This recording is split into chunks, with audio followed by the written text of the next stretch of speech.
Ladies and gentlemen, boys and girls, musers, choosers, and substance abusers, welcome along to the Joe Spivey YouTube channel, where we discuss books and little else. And welcome back to Random Reviews, folks, where we befriend, apprehend, learn the ways of, detain, ensnare, capture, and then lay out a work of canonical repute on our surgical work surface, slit it open by its front, get out all of the entrails and see what's going on underneath. And today is no different, folks. We are looking at something that I referenced in my previous video, which was 7 books to get you out of a reading slump. We are looking in sort of justifiable detail at Virginia Woolf's A Room of One's Own. I have read this 3 times over the last 3 days, so I may not be able to pretend that I know it like the back of my hand. Some of you guys may well have read it, well, an innumerable amounts of times, but I have become acquainted and ensorcelled and enamoured with it. I cannot lie. So yeah, let's get into this stuff. Obviously, there will be discussions of feminism, first, second, third, 98th wave feminists. There will be all sorts of discussions on matter of that description. So, you know, if somehow the fact that I have a drooping appendage between my 2 legs somehow bars me from that discussion, or if you find, therefore, that I am intrinsically malevolent in that way, please turn off this video now. I'm just going to further enrage you. But anyway, this is absolutely brilliant, folks. This is started out life, I'm sure, as the Wikipedia page will tell you, as a sort of collection of scribblings for a speech given to, I think, an all-female college in Cambridge, Girton or something comes to mind, in 1928. So this is nigh on 100 years old and reads like fresh print, essentially. So it talks about women in fiction. Virginia Woolf at the start isn't very certain what women, you know, what a consideration of women in fiction means, whether that means the fictionalization of women, you know, women in fiction, whether that means women creating fiction and how that might differ from male creation of fiction, or the wide universal response, the consensus on women writing fiction or women in fiction. She isn't altogether sure, as she maps out in her sort of opening sort of remarks. Really, if she were, you know, a judge walking in and out of court pews, this is what should be starting with. I do have at least 7, well, not 7 or 8, probably 17 or 18 things to read out that inevitably we will not get to, because I refuse to put out 35 and 40-minute videos like some of you execrable booktubers. But anyway, so this is the very first section of chapter 1. But you may say, we asked you to speak about women and fiction. What has that got to do with A Room of One's Own, the title? I will try to explain. When you asked me to speak about women and fiction, I sat down on the banks of a river and began to wonder what the words meant. They might mean simply a few remarks about Fanny Burney, a few more about Jane Austen, a tribute to the Brontes, and a sketch of Haworth Parsonage under snow. Some witticisms, if possible, about Miss Mitford, a respectful allusion to George Eliot, a reference to Mrs. Gaskell, and one would have done. But at second sight, the words seemed not so simple. The title Women and Fiction might mean, and you may have meant it to mean, women and what they are like, or it might mean women and the fiction that they write, or it might mean women and the fiction that is written about them, or it might mean that somehow all 3 are inextricably mixed together, and you want me to consider them in that light. But when I began to consider the subject in this last way, which seemed the most interesting, I saw soon that it had one fatal drawback. I should never be able to come to a conclusion. I should never be able to fulfil what is, I understand, the first duty of a lecturer, to hand you after an hour's discourse a nugget of pure truth to wrap up between the pages of your notebooks and keep on the mantelpiece forever. How gorgeous is that, folks? To hand you after an hour's discourse a nugget of pure truth to wrap up between the pages of your notebooks. And I hope, ladies and gentlemen, that this burgeoning booktuber does indeed give you at least 1 or 2 nuggets of truth every time he turns on the camera. So that, yeah, the first chapter deals with what I would term the protuberant discrimination of the early 20th century against women, i.e. you were legislatively barred from entering houses and halls of certain, you know, buildings of education. You were snubbed or, again, ridiculously criticised for, you know, engaging in practices which would now be, we would now deem to be absolutely meritable. All of those types of things. The protuberant discrimination, which of course isn't really seen in the Western world anymore. But yeah, she goes on to talk about the practicalities of writing fiction and the much under-examined prerequisites and necessities that the prerequisites that artistic creation necessitates, what conditions your life needs to be in, what you need in your satchel, what you need in your living room, how much money you need to earn, all of those things which contribute to one's ability and the quality of one's work as well. So this is talking about Mary's mother, her friend. Again, so very many things that I need to talk about. So she goes on to talk about the amount of books written by men about women in an angry way, and this is the first of it. She does admit that there will be missteps and solecisms and oversights and falsehoods, and she's very contrite, very willing to admit her own errancy, which is nice. It's something that would never be included in a modern work of non-fiction of this nature. So this is talking about the anger of the professors who seem to want to somehow, I don't know, evoke or invoke their own superiority, and apparently there are a lot of works written by men about women in an angry way. How to explain the anger of the professors? Why were they angry? For when it came to analysing the impression left by these books, there was always an element of heat. This heat took many forms. It showed itself in satire, in sentiment, in curiosity, and in reprobation. But there was another element which was often present and could not immediately be identified. Anger, I called it, but it was anger that had gone underground and mixed itself with all kinds of other emotions. To judge from its odd effects, it was anger disguised and complex, not anger simple and open. Whatever the reason, all these books, I thought, surveying the pile on the desk, are worthless for my purposes. They were worthless scientifically, that is to say, though humanly they were full of instruction, interest, boredom, and very queer facts about the habits of the Fiji Islanders. They had been written in the red light of emotion and not in the white light of truth. Yes, so she goes on to talk about that rather a lot. In the second chapter, she talks about... She floats the ideas of those practicalities, talks about more of the anger, and then in the third chapter, which is probably the most famous section of it, or the bit about which you might have heard despite never having read a word of the essay, will be she posits the ill-fated existence of Shakespeare's sister, who's called, I think, Judith, I think she names her. Shakespeare probably did have a sister. I've just picked up a biography by Peter Ackroyd, so I'll be able to sort of certify that in a few weeks' time. But she posits the ill-fated existence of a Shakespearean sister, and what the travails that sister would have gone through had she had the poetical genius and all types of imaginative mastery that Shakespeare so very often demonstrates. What would have happened to his the equivalent woman, his female counterpart in that era and in many subsequent, and comes to the inevitable conclusion that she would have essentially died and burned. She would have been convicted as a complete maniac, convicted as some lunatic that had no right to commit anything to the page, and it is that is really very difficult to stomach, and is of course that nugget of truth that we have to examine. And then she goes on to talk about the future female canon, but this this is about the Shakespearean sister.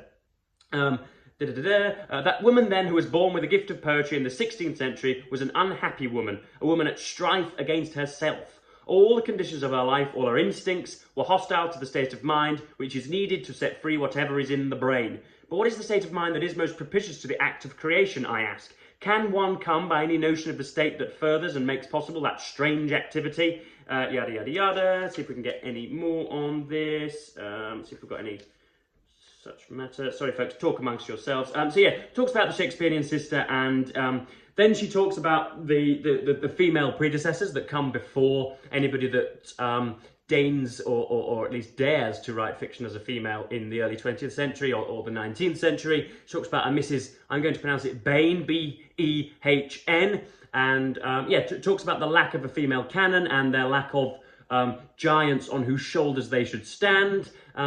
That's one of her few, I think, missteps or things that I found disagreeable, was that she, in talking about Coleridge's creative androgynous mind later on, talks about how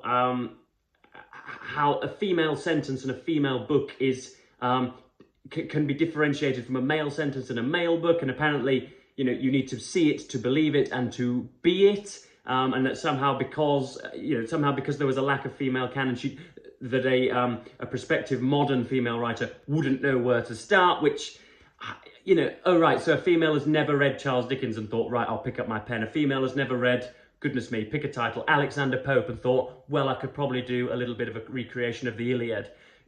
I don't really get what she's sort of bantering on about here, but it's nevertheless something that's really, you know, I call most of Virginia Woolf's non-fiction sort of uselessly marvelous or uselessly brilliant, because, you know, she'll make some really, what I think are specious and idiosyncratic remarks about George Eliot dropping the ball here and Jane Austen's writing being imitable or not quite as rigorous as some would have stated it. And these are all nice little, you know, sort of gobbets that you want her to continue making, and you read on and on for days if possible, but they don't actually get you anywhere. They're not very instructive. They're readable and enjoyable, but they're not altogether instructive. Then, as she goes on and on and on, she talks about why it is that women gravitate towards the novel, and, you know, doffs the cap to George Eliot, to Charlotte, and I think it's Anne Bronte most primarily, and Jane Austen, and yeah, it's just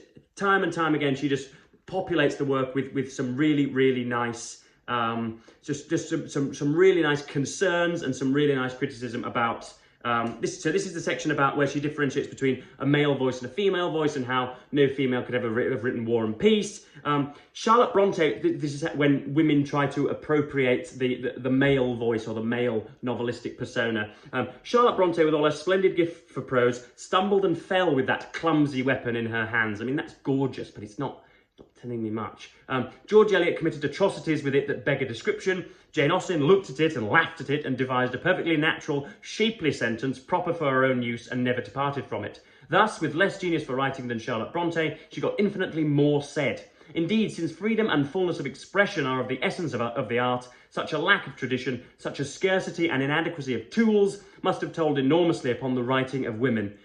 Now, I thought the whole point about fiction was that it was an appeal to universality, and that we arrived, as I've said on this channel very many times, shorn of all of our immutable characteristics. And to say that a woman can't get inside the head or minds of a man and can't appreciate their motivations and predilections, I think it's counterproductive, to say the least, and just wrongful in its most barest. So yeah, then she goes to where I part company a little bit more with her. I mean, this is a great essay and is increasingly vital, because it shows that not only women but people of socioeconomic deprivation in general ought to be given a little bit more opportunity to voice themselves, and highlights the inadequacy of our methods to give them their 500 a year and their room of one's own with a lock and key.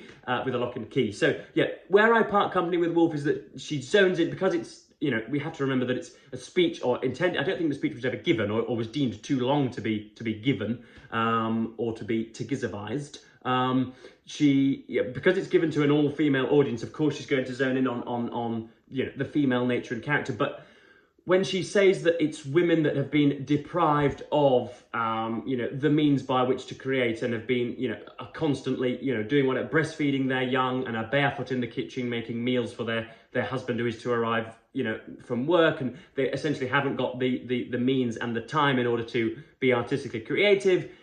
But that is not a condition peculiar to women.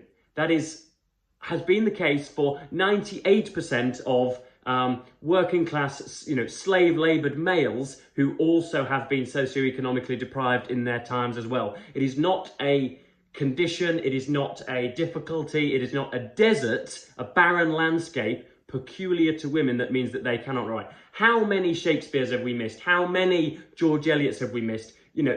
Which is why I think that some of the gender-baited modern feminism is just that. It's pointless adversarial piffle, because if you really cared about the migration of those at the lowest who want to create art and do not have the means and time to do so, you would not be focusing on women solely, because there are millions upon billions of addled and downtrodden and disaffected males who are just as deserving and worthy of your time and consideration. And yeah, as I say, how many working class males, how many working class females, how many subjugated and deprived, how much of their brilliance have we missed out by not ensuring that they had a room of one's own and not legislating so that they could go to any academic institution they wanted, provided they were of academic merit. How much poetry, how much dramaturgy, how many brilliant novels have we missed out of because of that weird legislative and governmental obstinacy? How many have we missed out on? So that's my little rant over. Yes, she talks about, again, the Coleridge is saying that the most propitious creative minds are androgynous, and whether that should be a fusion or just a little bit of a balancing act, or whether they should meet in the middle, whether one should dominate the other. She cites Shakespeare, and she says, I think that Proust was a little bit too feminine, that Tolstoy and I think it's Rudyard Kipling were a little bit masculine, yada yada. I don't really believe in the idea of a male brain and a female brain. I believe we all have predilections and motivations of our own, and sometimes they manifest egregiously. Sometimes we are a little bit, a little bit more joined.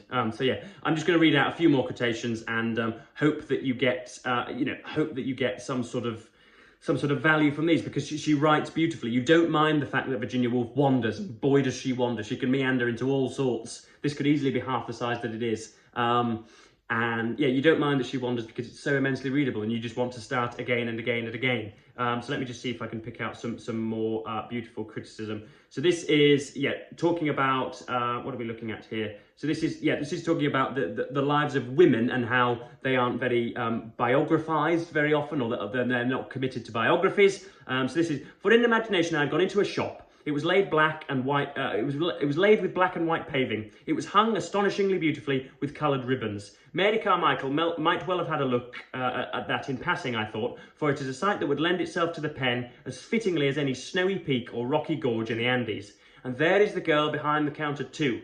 I would as soon have her true history as the 100th and 50th life of Napoleon, or 70th study of Keats and his use of Miltonic inversion, which old Professor Z and his like are now indicting. And then I went on very warily, on the very tips of my toes, so cowardly am I, so afraid of the lash that was once almost laid on my shoulders, to murmur that she should also learn to laugh without bitterness at the vanities, say rather at the peculiarities, for it is a less offensive word, of the other sex. So they're talking about how, women have not had much historical significance in the past, and how that ought to be righted, or whatever. So yeah, that's Virginia Woolf, A Room of One's Own. I haven't held the book up rather a lot. I've been just sort of, what have I been doing? I've just been blurting out probably equally egregious solecisms that Miss Woolf writes down here. But yeah, immensely readable, just really, really great, and should be required reading for all 78th wave feminists who want to take down some of the insurmountable barriers that are placed in front of women in modern society, but also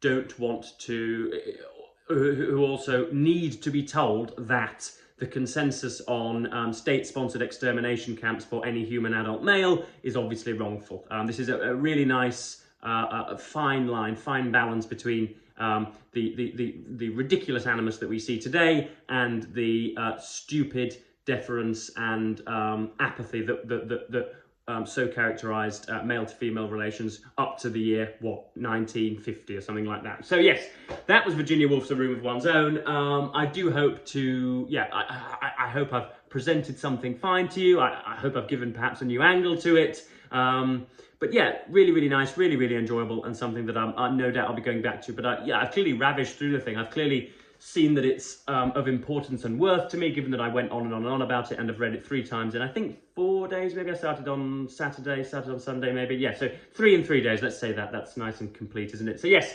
I'm going to stop waffling on now, BookTube, and feel free to comment down below just what on earth it is you take from A Room of One's Own if and when you read it, and what have I missed out on? What should I have quoted more? There's a bit on safism, and in Mary Carmichael's books talking about Chloe liking Olivia, which is apparently a reference to lesbian love. I obviously, as being a largely heterosexual male, I nearly a misstep there, Joe. A largely heterosexual male didn't pick up on that, but maybe it was obvious to some of you readers. So yes, I'm going to cut this video off just short of 20 minutes, and thank you ever so much for watching, BookTube, and say goodbye.